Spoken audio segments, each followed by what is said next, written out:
Yeah, We'll wait for a few minutes. Okay, now it's on the monitor. Okay. Good afternoon and welcome to this session of the Sacramento Metropolitan Cable Television Commission. And I want to make an announcement. This meeting of the commission is being broadcast live, and it's also being videotaped to be cablecast to be cablecast on Saturday, October 9th at 12 noon. So today's session is going out live, and then it will be cablecast repeated. And in addition to that, there are VHS copies of this meeting that are available through our public library system approximately a week after the meeting. And the other announcement that I have to make, and most of you are already aware of it, is if you wish to speak. Yeah, I know the mics are not up. You got them on? They're on, but the sound, there we go. Okay, I'll do it over again real quick. Okay, we are actually, this commission's meetings are always broadcast live, and that's what we're doing on Metro Cable 14, Government Affairs channel for the Sacramento Comcast system. And then the meeting will be repeated on Sunday at, actually it's Saturday. This time, October 9th at noon. And in addition to that, the second announcement is that you need to sign up if you plan to speak on any item on our agenda, and copies of the agenda should be on the back table, and also some slips should be back there, and you can give them to the clerk, and then we'll know which items you wish to be heard on. With that, we need to call the roll. Kurth? Here. Natali? Johnson? Dickinson? Fargo? Jones? Here. Shelby? Here. Collin? Here. And we have two alternates, Stephanie McGann for Mr. Neela. Here. And Dan Pillsbury for Mr. Gora. Here. We have a quorum. Welcome. Thank you. Now, it looks like we're sitting far apart, but that's because we still have a few people to arrive at some point. Mr. Shelby, you want your name tag? Oh. Down here. Grab it, James. No, it doesn't matter. We just, no matter where you sit. That's true, all that. Okay, with that, we'll begin with item number 1. We'll hear the reports back from our staff. Good afternoon. Thank you for joining us. Appreciate it all.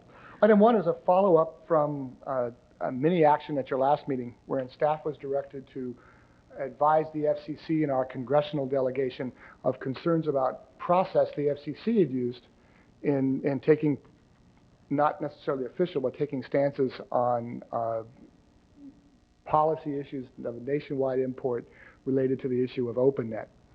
In the interim from the last meeting, and as staff was preparing the response for you, a letter for you, we were invited to participate, to sign on as in an amicus capacity in a filing by San Francisco in the Portland suit.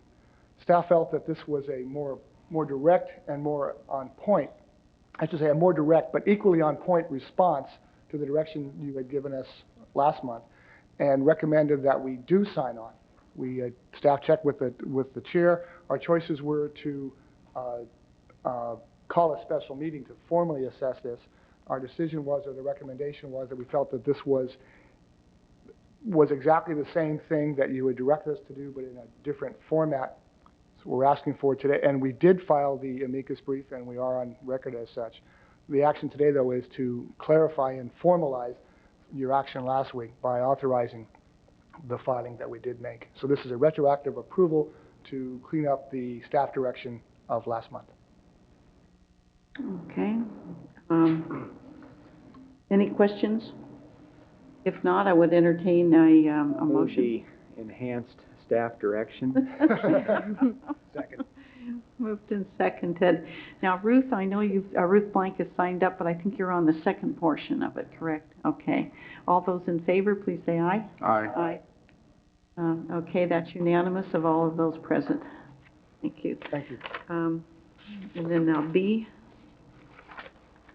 Last month's meeting, staff was asked to review as a subset of affirmative action, the reporting that Comcast does relative to their minority procurements. As you recall, Ken Fleming was here, who's the city's affirmative action officer and effectively a consultant to us on affirmative action and EEO issues. He met with Comcast. He then met with council and myself, and we reported back to you in this staff report as requested. Essentially, the commission has broad authority over affirmative action and affirmative action monitoring. Secondly, following the negotiations and the settlements about 10 years ago, the active staff monitoring of affirmative action, subcontractor purchase, et cetera, was eliminated, and we went to on a complaint basis, and that's how we've been for about the last 10 years. We haven't had a complaint to look at contractor purchasing. You will recall that there were some complaints of a general affirmative action nature, and you did respond, I would say, assertively about 5 years ago, and have been monitoring ever since. Comcast has indicated it's willing to work with us, and I've laid out in the staff report a process that you may wish to entertain. That would be to ask Comcast to provide data for us to review and report back to you an assessment. One of the comments that Ruth has made, and hopefully Ruth will speak to this, is that the data available to Comcast it is not automated. They're not automated, so it's a manual process. And two, they wish to express that an emerging opportunities monitoring plan in their mind should only apply to those services which local Comcast has discretion over. They don't have access, nor are they working with us to look at this on a national scale. So Ruth's been very helpful, very favorable, but it's about dealing with contractors in Sacramento, not with Comcast national procurements. And if I may. okay, you want to ask questions for Rich? Yes, Yeah. that was my intent. It was not, I understand that they can't monitor national stuff, but those contract for services and supplies that they do locally, that was more my intent. What you're interested in. Good. So I'll report back there as an option, and if there is an action for you to take, it would be to request the cable company to provide data, let staff look at it, and report back to you what we found. Okay. Ruth, Ruth Blank?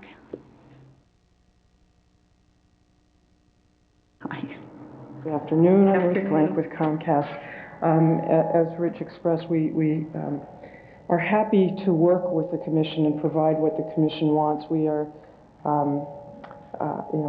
he also mentioned that we've had no complaints, and I think that you would find that our record is very good. However, we don't have easy access to this data, and it will be a time-consuming process to collect this data. Certainly initially, and so I would hope that if you decide you want to proceed with this, that you give us a good amount of lead time to collect the data. And secondly,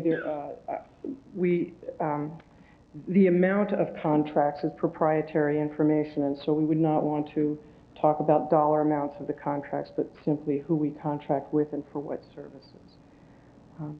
We are actually we're being very proactive about going after methods of learning who minority and women-owned businesses are. And in fact, we have someone who's attending a workshop this evening that is I believe it's county-sponsored. Is it county? Could be. Yeah. But in any case, that's our position. Happy to answer any questions you have. I had one question, Ruth, and maybe it could be the way that the staff wrote it. It says in here, if we do want to go ahead with some monitoring and getting the data from you, it said including Comcast's current practices for advertising procurements. Now, I read that to mean how do you put out the message, not as advertising. Okay, so and that's what you meant. Right. I felt that if there was a question you would want to know, it would be, what is the current outreach methodology? Yeah, that is something that I would have an interest in anyway. Would just be, what channels are you using to get the message out and everything, and that way, if we see that, if we have a chance to look at it, if we can help in any way by making suggestions, then I'm sure we could do that. Okay, any other discussion? Just, Yeah, I had one James, go question. ahead. I'm not sure if, Ruth, if the information come to us confidentially, I think that the dollar amount you could have 100 contracts and just say, and the one that went to a minority firm was for $2,000 and the other ones could have been 100. I think without having a dollar amount, the commission would not have a good idea in terms of the variety of contracts, the dollar amount that's been awarded. So I think the nature of the contracts would be pretty explanatory of the size of the contracts for the most part, and we'd be happy to include information about the duration as well. but I think for me, I don't know about the rest of the commission, but I think having the dollar amount, if it's confidential information, I think we would have to treat it as such. But it would just give an idea in terms of the range of contracts, the dollar amount, and just to see what kind of good citizens you are in terms of your outreach and services and supplies. That's kind of the intent. Okay, yeah, You know, Harriet? perhaps as they get ready and they start preparing this information and staff takes a look at it, many times there's an ability to provide data without being as specific enough Right. to violate their proprietary rights, but still be able to give you an idea of sort of magnitude, and so, you know, dollar magnitudes. And so we may be able to do something like that.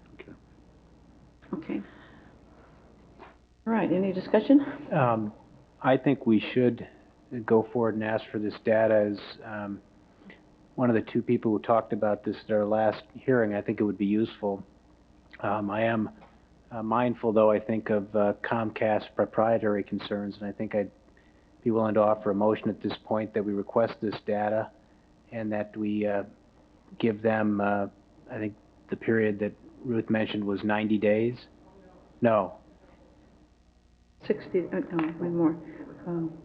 Any place. What I was hoping was actually that we could present all of our data to you at one time. We typically do that in May, but there's been some discussion about changing that to coincide with the date of our FCC filings. So, you know, that varies somewhat, but it's usually in the March timeframe. And so what we would rather do is present everything at once. And I believe that it would take us that long to accumulate this data because we're going to have to ask people to voluntarily send us information. Maybe, So I think it would be very difficult to do in 60 or 90 days. maybe it was misunderstood what our intent was. You should know if you're in personnel, if you had 10 contracts awarded, who they went to and the dollar amount. I wasn't interested in polling the contractors. Well, we're going to have to poll the contractors for ownership because we don't always know who, we may know who we're dealing when we're dealing with the manager, but we don't necessarily know who the owner of the business is or who the legal owner is. So we are going to have to collect information. We don't know the ethnicity necessarily of the owner, so we are going to have to collect this information. Okay. Well, Rob? wouldn't we just be able to, sorry, it's ringing. Wouldn't we just be able to cross-reference it against either the city or the of Sacramento or the joint agency MWBE list that we keep or the Caltrans list and see if the companies are on those lists or not? I don't know that we need to go back and ask the companies who owns them, and they're under no compulsion to tell us that by any means. And so I think in the end, we won't have any information that's useful to us, but we could simply let the yardstick be the currently approved certified MWBEs that are active in this county and whether they're on it or not. Yeah, I'm confused because I wasn't looking for a detailed analysis. I don't understand why you guys didn't know who you awarded contracts to. Someone in the organization assigned the contract, so they would know at least who, if the person could be a self-identification on your behalf point, but I mean, I'm not looking for you to go out and poll the contractors, ask them were they some ethnicity. I thought maybe you had a way of doing that internally yourself. I think the difficulty that at least I'm having, and maybe just as the chair is having, is trying to figure out what type of contracts we're talking about. Number one, what is the universe that we're talking about here? Are we talking about services and supplies that a cable company might purchase on a yearly basis? And so, perhaps what we all need is just some better definition of what we're looking for. Chair. Yeah. Thanks. Go ahead, Rob. I'd be happy to propose that we ask for all contracts for supplies and services, and that we be given the company's name that the contract was let to, and we cross-reference that against the local MWBE lists and see who's on it and who isn't, and we use that as a simple yardstick as to their performance on MWBE contracting. Then do we get into the identification issue that is a problem or not? Well, if they're a certified MWBE, they'll be on one of those lists, either the Caltrans Okay. list or the City of the County list. JCP. SPUD list, yeah. Somebody's list locally, right? Yeah, most folks who are MWBEs have taken the time to get on those lists. So Well, that's not exactly the testimony that we have heard in terms of trying to redo this program at the local level when we're trying to look at the emerging business type approach. We have found out that because of the proposition that was passed in California, that some firms are just not going through that, and so the lists are just not that great. But I would be happy to proceed with that, just to give us some idea of performance. Is that the approach you'd like, Rob? Yeah, I'd be happy to do that. It gives us a start. We're not looking for absolute certitude here, just a place to begin looking at it from. And if we need to approach it differently, we can decide then. That should be a minimal amount of work for Comcast to do, rather than going back and polling people. Yeah, I think most of us anticipated when we saw the item that it was going to be relatively less onerous than was described in terms of polling contractors. So, is there any other public comment on this item? About that, you want to propose your motion? Well, I'd then be happy to. David? Or? Move that we request Comcast prepare a list for us of their supplies and services contract, and highlight those companies that are on the city, the county, or the Caltrans MWBE list. Second. Okay. And included in that is just the idea that they will give us some idea of what you use in terms of advertising for your procurements.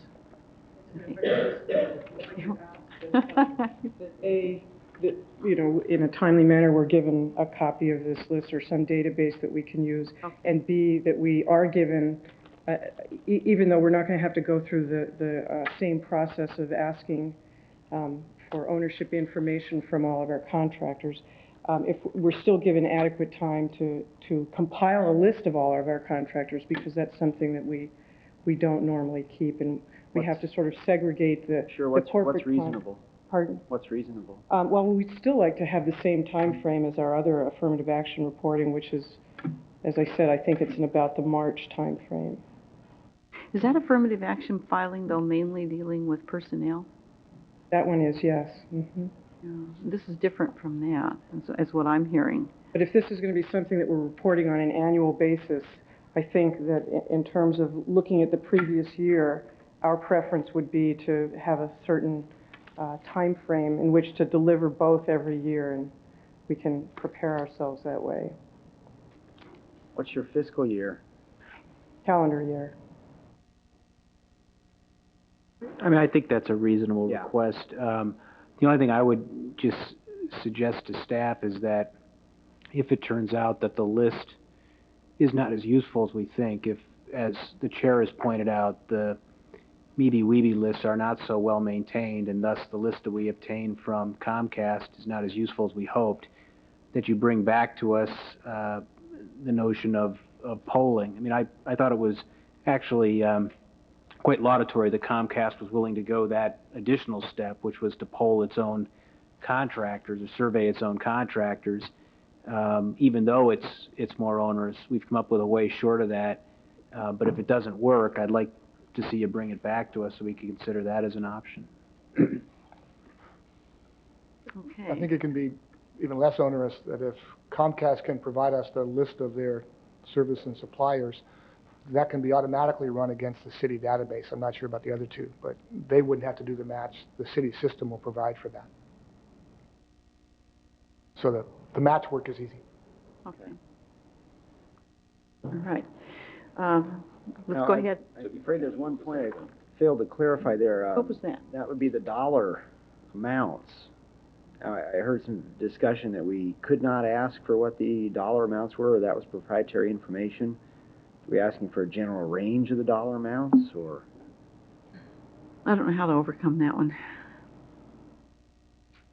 Well, we can work on that when we see the reports back and the list of, we'll get a list of the contractors, what the contract was for, Yeah, then and you'll we'll have work an with idea. with Comcast for, and the duration of the contract, so the length of time of the contract, and we'll try to work with them for a way to disclose sort of the magnitude of the contract without them feeling that they're disclosing proprietary information, but still being able to give you sufficient information to know whether this is a huge contract or a series of small contracts. Thanks. Okay, thank you. Do you want to do a roll call? Sure. Kurth? Aye. Pillsbury? Aye. Natoli? Aye. Johnson? Dickinson? Aye. Fargo? McGann? Here. Jones? Aye. Shelby? Aye. Cullen? Yeah. Motion passes. All ayes and one here? Yeah, well, I One to you. Stephanie is really Roger Nilo today. Okay, item 2. Item 2 is to have my staff get the PowerPoint ready for the RFP proposal. Walking you through this quickly, and I may, if it comes up, I may go to the podium. I don't know. This better be a fast PowerPoint. This will be a fast, very All quickly. right. Recall last March I gave you a presentation, for those of you who weren't here, on where we were going equipment-wise relative to the channel. Outlined a plan with some objectives. Right now we are living on borrowed time reliability-wise with the equipment that plays the tapes. That funny noise you hear in the back is a machine that's 15 years old. The company that makes it stopped supporting it 5 years ago, went bankrupt 3 years ago. We bought a salvage machine from the city of Roseville and are keeping the parts going a piece at a time. These were objectives in upgrading the system. I explained to you that one of the outputs would be a internet-based ability to click on and secure playback on your TV or on your PC, a meeting or an item. That's one of the functionalities that I try to sell you with this on. We've accumulated the dollars over time based on this chart. The blue line is the allocations you make to Metro 14 or have made over the last 5 years. And you can see that they're fairly constant in the $213,000 to $223,000 range. The orange line is the cumulative dollars that we've taken out of that allocation and set aside. I like to think that's because we've been doing things well and managing our budget. The bottom line is that there is some better than $250,000 now was set aside in the reserve and placed in the budget in June for purchase of an equipment upgrade, as I've described previously, subject to your approval of the RFP. The RFP is included in your packet. We issued it last month. We had 7 responses that came in last Friday. The 2 on top I've pretty much eliminated because of price, and the second one because it's very, very much directed to be a broadcast station type package. The 3 in blue are currently in contention, and the bottom 2 were not complete in that they provided equipment and not software. What I'm asking for now, and what I thought I'd be doing today would be that over the weekend we would have completed our analysis and I could make a strong recommendation to you on which one to allow for us to purchase to engage in a procurement. This company DST came in unsurprising to us at a price that surprises us even more, and staff and I need more time to assess this. Some things we learned so far are that they appear to be definitely in the running for our requirements, and Contra Costa County acquired their equipment about 2 months ago and are running it. So my bottom line is I'm not ready right now for the sake of maybe saving some money, to give a recommendation to you. The options for us are these in terms of this decision process. And I'll preface by saying that while it's taken us a while to get you here, our plan is to do the conversion of this equipment over the Christmas break when this room is not being used. So the options are, one, to delay the decision to next month, two, to ask you to call a special meeting when I have a recommendation for you, or two options I hope we might consider. That would be to, for the chair to designate 2 or 3 of yourselves as members to be a subcommittee to review the staff analysis and essentially the rationale of the lower priced one that's in contention or the next one up, and then to authorize us to proceed and get back on our schedule. The vendors tell us, and we've bid for a 45-day lead time, 45 to 60-day lead time to get the equipment in this building and ready to install over the New Year's Christmas break. So my recommendation would be that with your concurrence, a subcommittee review the staff analysis when we're ready, and that committee, possibly chaired by the chair, have authority to execute the procurement. Okay, discussion by staff members. When you try to back up for the 45 days, are you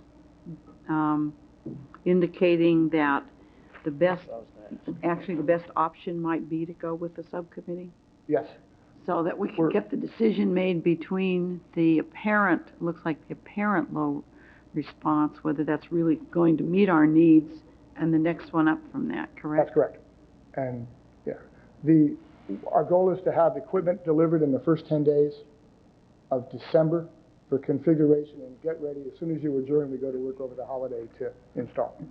Okay, so you'd have this chambers for about a 2-week period? That's correct. Coming up to January 12th when you come back. Okay, we're not coming back till the 12th. Okay. Okay. Rob, and then, oh, sorry. No, go ahead. Yeah, Rob, and then David. Thanks. Curious here, Harriet, what's Rich's signature authority? $1.25.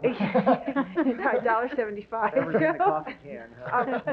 When this commission approved the budget, you approved a budget allocation for this, for approximately this amount, but required that the RFP come back to you, and that you would approve the procurement.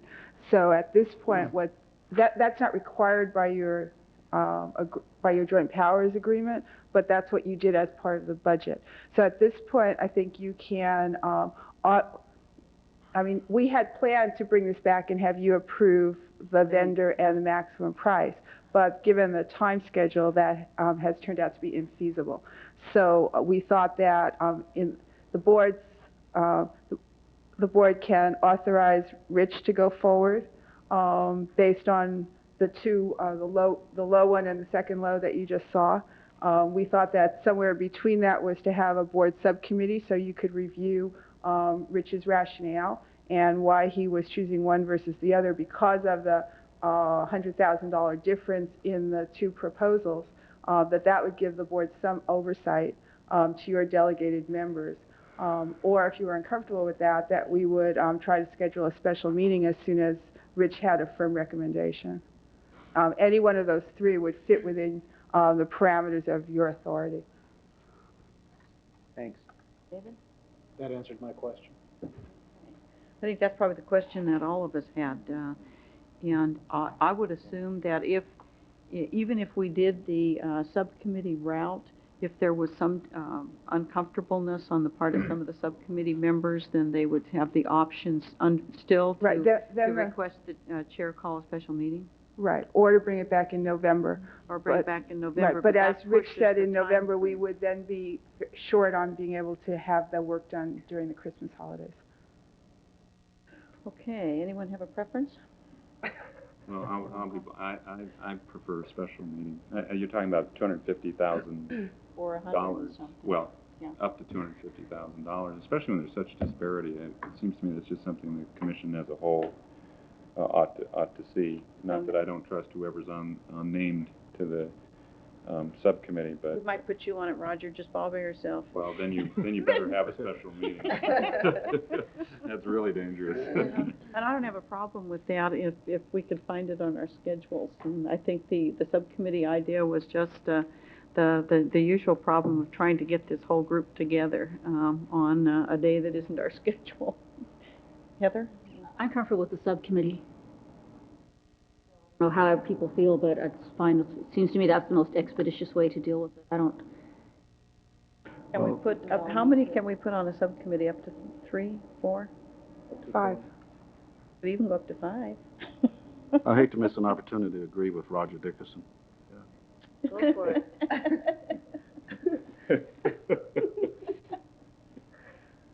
I can see we're just full of decision-making abilities today.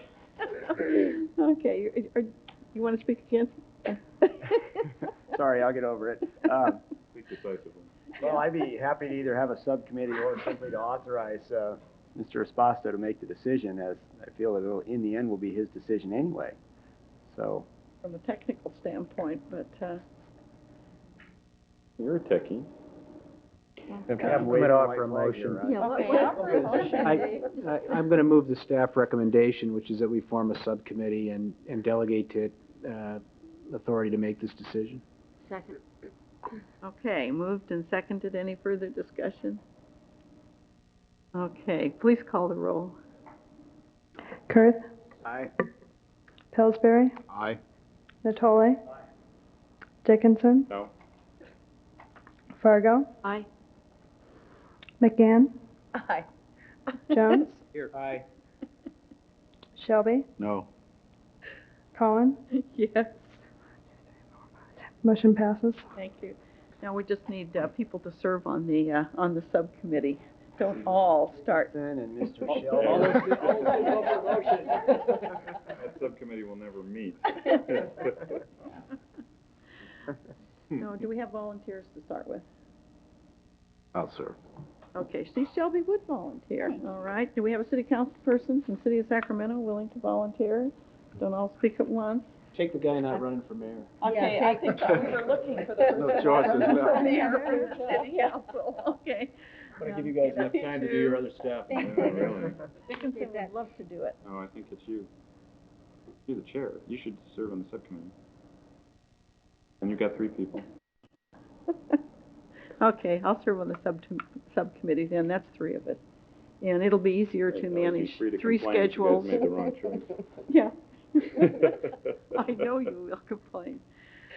Okay, then you will get us together. Okay, thank you. Probably need 10 days to put the pieces together, and then we'll go to work in your schedules, or we'll go to work in your schedules and collect stuff into you. Okay, but it definitely will be in October. Yes. Okay, thank you. Item number 3. Number 3, again, and you can work with me on this, but I was advised in the last 3 or 4 weeks that Comcast desired to roll out its internet service called At Home. This is a product that is a cable-based, cable modem-based internet service that includes both connectivity and content. At Home, you may have read quite a bit about, is a subsidiary now of, a partially owned subsidiary of AT&T. It includes another internet portal company called Excite, and it's one of the key methodologies and modalities now for high-speed internet. The process we have, or the view we have on this, is that this is a cable service, and it's a subset of cable television service because that's the basis upon which this board has authority over it. The process for us historically for cable services, as one, is to verify that the rollout is done in a way which is neutral throughout the community to all communities relative to socioeconomic and demographic issues. And so we've been working through that process. There are other aspects of this that relate to customer service and how that will be applied or not applied. And we've been working through this now for the last 10 days or so and trying to put the pieces together. Ruth, unless you've changed it, in our discussion yesterday, we didn't have the pieces together, primarily due to time frame on customer service issues, to bring this to you today. So I think is a request to continue this to next month from Comcast with my concurrence. As an aside, I think I have 2 asides for you. this service has had problems in the Bay Area as it's rolled out on customer service issues. The city of Fremont adopted customer service standards to apply to this internet service on Tuesday night after some 4 or 5 months of complaints coming back to the city council. We have customer service standards applicable to cable television services and have had them as a regulatory empowerment by you since 1990, 1991. And you may recall that they were implemented with some degree of turmoil at the time, but they exist now. I believe they are applicable to any service that the cable company rolls out, but there are some definitional issues within that. It's to our advantage to have those definitional issues, how they apply, done ahead of time, so that going forward we know what the rules are. Our experience from 10 years ago was that trying to put customer service standards in place after the fact was somewhat troublesome. So taking some extra time or allowing extra time for your staff and the cable company to resolve that and bring to you a complete package rather than half a package, which is where we were a couple of nights ago, is sort of a joint request for a continuance of this item until next month. Another side of this is that there are, I think you've had individually much discussion about this topic and something called broadband. So I want to build into this another quick PowerPoint just as an education kind of approach. And if you'd start the PowerPoint for me, staff, I'd appreciate it. But broadband is being talked about quite a bit in this region and everywhere else. Broadband is high-speed, high-bandwidth connection to your home and businesses for internet services. When you dial up at home, that's narrowband. But when you jack in here on the podium or in your offices, you have a big pipe. This rollout of these new services is very new and very competitive nationwide. Bill, if you could run that PowerPoint, I'd appreciate it. There's an article in this month's Scientific American. Did you want it right now? Yeah, if you would. Okay, great. There's a, Sleeping. Little employee Not paying compliance attention. issue here. this is not a biggie. This is just 3 or 4 minutes to help you, I think, frame some of the discussions you'll be having. There's the definition of broadband. The competitors, the players in this process, are the telephone companies with a product called DSL, digital subscriber line, and the cable industry. And to a certain extent, coming on, though, are satellite and wireless delivered services. The investment over the next 5 years, and I'm gathering this data from a Scientific American report, some stuff I dug out of a Goldman Sachs report, and 2 or 3 other sources. It looks like the phone industry is going to spend $6 to $8 billion in 5 years on rolling this out. Cable, $4 to $5 billion. And Southwestern Bell, which owns Pacific Bell and is now another partner, looks like they'll be spending $2.5 billion as one regional RDOC on this issue. Goldman Sachs says this is how they think it plays out over time in the competitive market. The bottom red color is the share that DSL will have. The bigger color is cable, and then the little slice is the others. Point being, there will be a lot of competition for market share as these new services, as this new broadband is rolled out. Thus, all the activity and all the interest. My calculations are 5-year new revenues to the players in this market are $60 billion. And the 2004 market cap add of this whole process will add $80 billion to somebody's market cap, or somebody's plural market cap. So there's big dollars, big issues, and as these things come forward, we're a piece of that. In my opinion, the future is going to be less dependent on the technology, the future successes, than it is on things like packaging, customer service, and execution. That is, who gets there first, who gets to the marketplace first. Background, quick things on broadband. And on this issue, when you in the future, whether it's the rollout of at home or the OpenNet issue that may be before us at any time we have a transfer in the future, the cable television decision-making authorities throughout local governments nationwide are being faced with rather global national issues at a local scale. In any event, this item has been it's been requested this item be continued to your meeting next month. Okay, and Ruth, I know had signed up to speak. It probably was to make that request, or did you have anything else? The asking to put it off 1 month is not an expression of lack of enthusiasm about launching this product. We're very excited about it. There's a huge amount of pent-up demand. We have literally hundreds of requests from customers to get it to their house as soon as possible. So we know that there's demand there, and we're looking forward to meeting the demand, but we would like to work with staff a little bit more on some of the issues that Rich raised. So, but I do invite all of you to come for a demonstration so you know precisely what we're talking about. And we have it operational in our office and some other locations. We'd love to have you take a look at it.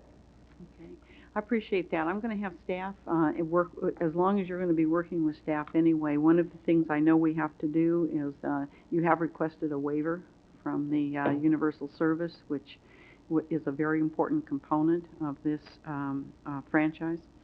And I want an explanation at the next time when this comes before us as to what exactly that means. I saw on here hub numbers and dates of completion dates. I do not know where those hubs are. I do not know which neighborhoods are getting targeted first and which neighborhoods are not. That's an important issue to me in terms of the socioeconomic issues that this community has struggled with in terms of that. And in addition to that, what that means in terms of what kind of build. Does this mean something that's just easy, or does it mean something that's going to require construction? Those are the things I don't know the answers to, but are going to be important to me in terms of any waiver request. Happy to provide those answers, and we actually have gone through this process before with the Commission in the exact same order that we're requesting for this waiver, and have all the data that we presented the last time that shows that there's no economic preference, but we will present that at the next meeting. Okay, along with what it's going to take just from a physical standpoint so that we'll understand what the impact is. Thank you. Anyone else? Yes, I just have a question. With the open access issue pending with us, how does this impact that? I would like to know that too as part of that when you bring back your report. I think we'll probably hear different viewpoints on that next meeting. So. Do you need a motion to continue? Yeah, we will need a motion to continue it, but I wanted to make sure that everyone had an opportunity first to indicate what they think they're going to need for the next meeting. Okay. David? I share Commissioner Shelby's desire to get some material on what's being variously described as the open access or forced access issue. And I think it would be useful to hear as well, or to get in the written materials, what our staff's recommendation is on that issue. I understand that there may be several junctures at which we might have an opportunity to consider that issue, and for all I know, staff may have a view that that issue is not appropriately before us on this item or not, but I'd just be interested in knowing what your views are, both procedurally and on the substance of the underlying issue. Okay, with that, we have a motion before us then to continue. It's been moved and seconded. All those in favor? Aye. Aye. Okay, that's unanimous of those present. We can go on now to item 4, which is our grantee status reports. We have 2 that have signed up to make the reports, Ron Cooper and Liz Rhodes, and these are 5 minutes each, so I'll get the timer up and ready. 3 minutes? 5 minutes. 5 minutes, all right. I'll be even quicker. We're gonna see. Well, all right. I'll promise to you, Isla. Ron Cooper, Executive. Thank you, Rob. Ron Cooper, Executive Director of Access Sacramento. I'm going to pass around a copy of our most recent viewfinder that describes a very, very busy month in September. We started off with our annual summer gathering of our membership. Lauren Hammond, our city council person, was there out at Crawdads on the River, and it was a great and well-attended activity. Too bad you weren't out there with us, but maybe next year. We were out at the state fair for all 18 days, and that is a grind, 10 a.m. to 10 p.m. But thanks to about 60 or 70 volunteers that contributed over 700 hours of time, we were not only there with our booth, which was donated to us by the state fair, but out there passing out literature and introducing people to Access Sacramento services. And we also did a little questionnaire that I provided to you. I know one of the most difficult things as Cable Commission members is, challenged by, is this expenditure for the public worthwhile? And I know you're constantly challenged by so many different choices and options. So do know that that's why I stand before you on such a consistent basis. I do want you to know that we're trying in every way we can to get that kind of feedback to you, and it's always nice too when it's so positive, and that's what this little document is. It's not scientific. One would argue that the free water was a big draw at our booth there, especially on the 104-degree days. But be that as it may, folks took the time to fill out a questionnaire, and we could see that in terms of county residents familiar with Access, either somewhat or even to the point of membership, 64% of those that stopped by were familiar with our services. Is non-commercial local sources for news and information important? And the emphasis being on non-commercial, somewhat to vital, really was impressive. 92.9% felt that that was really important. And it goes back 15 years. That's what some of you and your predecessors said then, and we continue to find now. People care about non-commercial information that isn't biased from a commercial point of view. What type of programming would you like to see? And you can check as many as you wish. And so within that total vote getting there, you could see the breakout in terms of sports, arts and music, original drama, human interest and news, and also most interested in. You can kind of see a cross-section there that, gee, we're interested in just about all the services in equal amount. It's not just television and radio, and witness the presentations just prior to in today's meeting. If there was a time in which we could say, well, the 21st century, maybe we'll get here, but I'm so busy right now and overwhelmed, I just hope it takes another 100 years. Unfortunately, we don't have that time. It is here. And I close my comments by thanking Rich and the staff of the Cable Commission for being so thorough over such a long period of time in terms of the build-out of the playback system.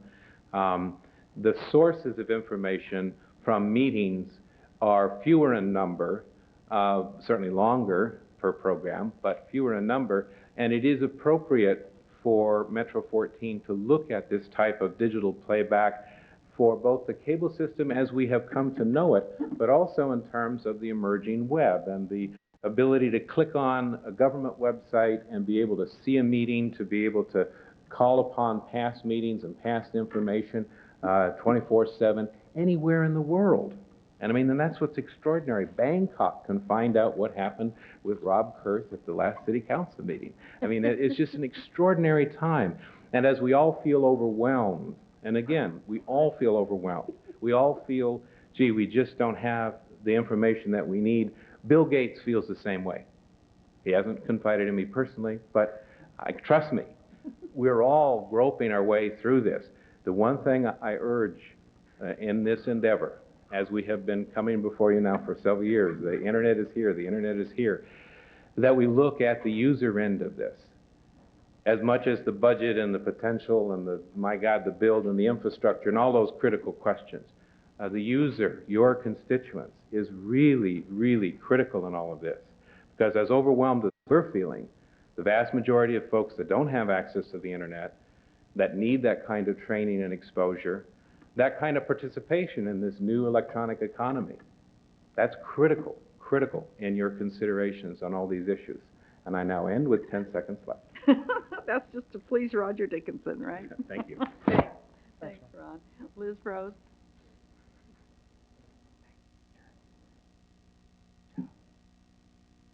Good afternoon. I'm Liz Rhodes with the Educational Cable Consortium. Real quickly, just wanted to run past a couple things. Our program guide you have in front of you. We're well into the school year, and we've reached some new highs. We've got 79 courses for credit, 5 of which are running on your channel early morning, so we want to thank you very much for that, and thanks to Rich for assisting us with that. That's working out quite well. We have 9 courses on Access Sacramento's Channel 74. They're letting us borrow time on theirs. So our enrollments are going up, our classes are going up, and we're offering all kinds of courses, 132 hours of live programming a week, which is phenomenal. And we have quite a selection of courses ranging from the sociology of aging to ready to work. And there might be a connection there, I'm not sure. We've talked to you a lot in the past about our courses for credit. There are a lot of other things that we do, and one of the big things I wanted to share with you today is some of those other things. One of the most important that we've worked on during the past summer is working with a lot of our districts on their pre-service training for teachers. There's a lot of new requirements, not a lot of new laws coming down, and it's been very important for these districts to get the information out to their teachers in a consistent manner. And one of the things that we've come up with is sharing these new requirements on video. So with a couple of our districts this summer, we've built some pre-service libraries. I'm going to show you just a short clip from one of those libraries and let you know it is very simply produced, but the content is very, very powerful. And to give you an idea of just some of those other things that can be used with video and how we are reaching into the community. So if we can roll that tape, it's just a real short clip. Mack Jr., Superintendent of the Del Paso Heights School District. Carl Mack. This pre-service training video tape library was produced by the Del Paso Heights School District in collaboration with the Sacramento Educational Cable Consortium. We believe that a well-informed community produces a safe environment for our children. We ask that as you view these tapes, you internalize the safety issues discussed by the presenters. A set of these tapes will be placed at each school for you to review as needed. So as a result, you'll see children that are withdrawn, children that don't have very good social skills, children that have low self-esteem, children that sometimes are drawn emotionally to other people. Sometimes that's a setup for children that are abused eventually because they're seeking an adult that will provide some of that nurturing that all of us need as human beings, not only as children, but as adults also. So when you have children that, again, that are not emotionally, there's no emotional investment by the parent, then those are some of the indicators that you'll see.